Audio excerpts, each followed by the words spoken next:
to do with endnotes. When I see an endnote, I wonder where this is supposed to support their statement. Well, what does that endnote say? We'll see in a moment.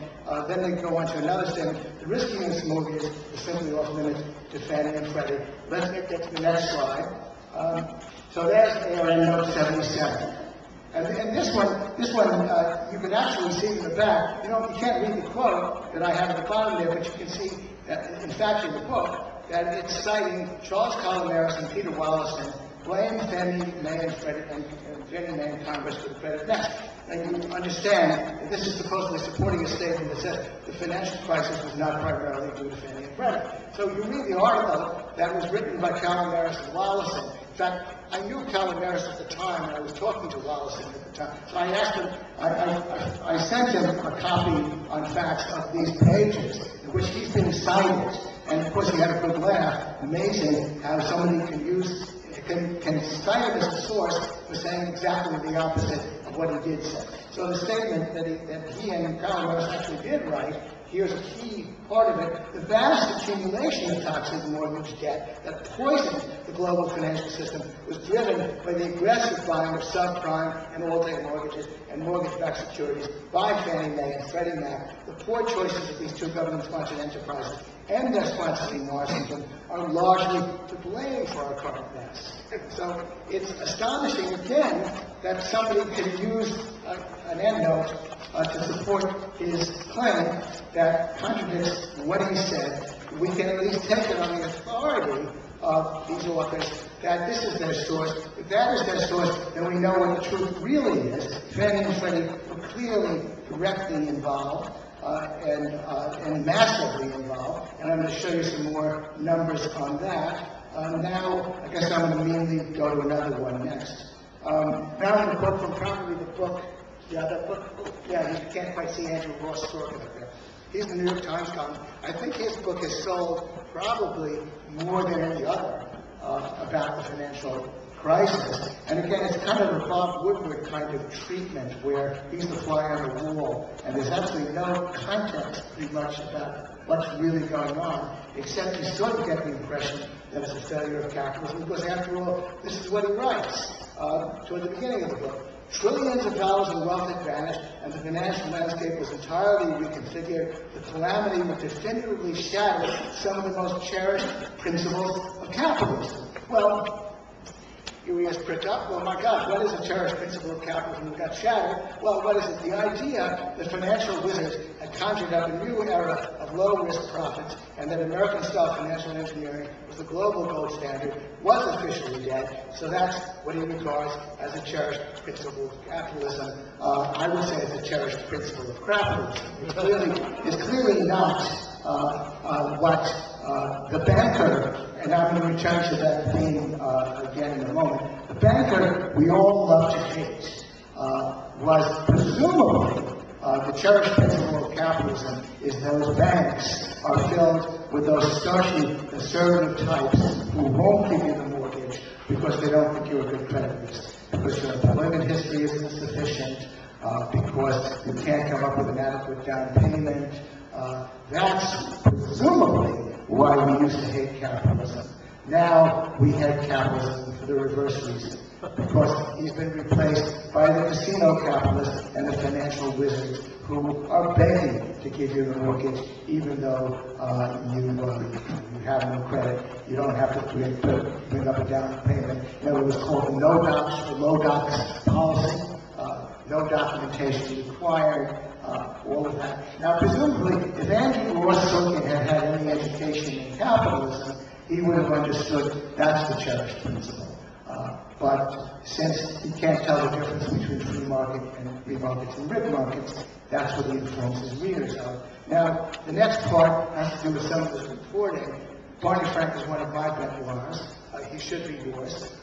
You probably know a lot about him by now. You must have seen him around. He's quoting Barney Frank. And every reference to Barney Frank is generally favorable. It's always favorable, as you say in this book. And here he's talking about Barney Frank, the Democratic chairman of the House Financial Services Committee, turned the deal to rescue Bear Stearns into an indictment of President Bush.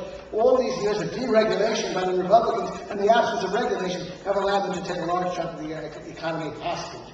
Frank complained. He's a good guy in this book. I mean, he was, if anybody was the godfather of the financial bubble, who was defending Fannie and Freddie down the line, it was Barney Frank. It's amazing how he can get away with it. There was one interview he did with Maria Bondaromo, in which he's directly denying ever having made so many of the statements that he did make in support of Fannie and Freddie and in support of a lunatic system whereby people who couldn't afford to buy homes were told to buy homes, and she couldn't nail him. She couldn't simply get out on the front of her desk all of the quotes that are on the congressional record from him, as indeed in this case, one of them. That's next.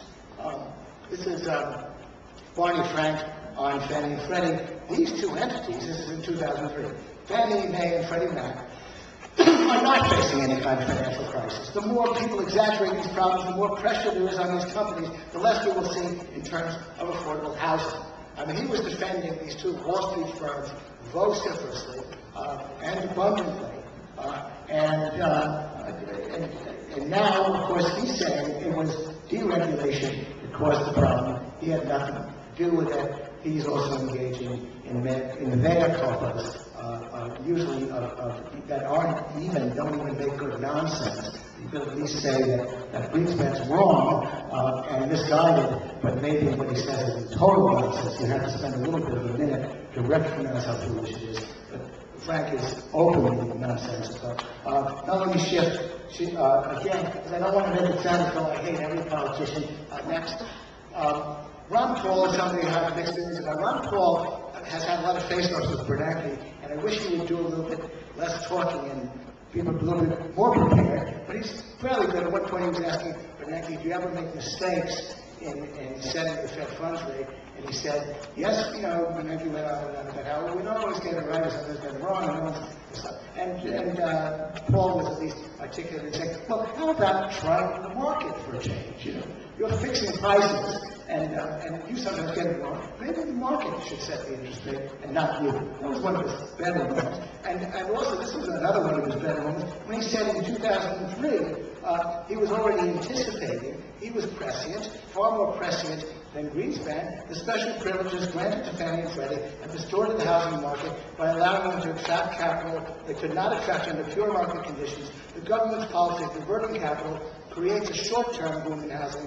Like all artificially created bubbles, the boom in housing prices cannot last forever. When housing prices fall, homeowners will experience difficulty as their equity is wiped out. Furthermore, the shareholders of the mortgage debt will also have a loss. He was wrong only to the extent that he minimized the severity of the crisis. But my point is that it wasn't impossible for someone with some intelligence, who in Ron Paul's case had read the Austrians, to foresee more or less what was going to happen from the policies that were being pursued. He's recently written a book. I like this book called The Revolution. I greatly recommend it. In fact, I know I had a funny bit where I recommended it to a writer I know, and he told me that he was very flattered, since in fact he goes through it from start to finish. And I said, wow, the chapter on how to deal with terrorism, I think, is the best statement ever from a non-interventionist about the proper approach to take to the Obama and Bush global wars, written by this guy, but his name is not in the book, so I refuse to divulge it.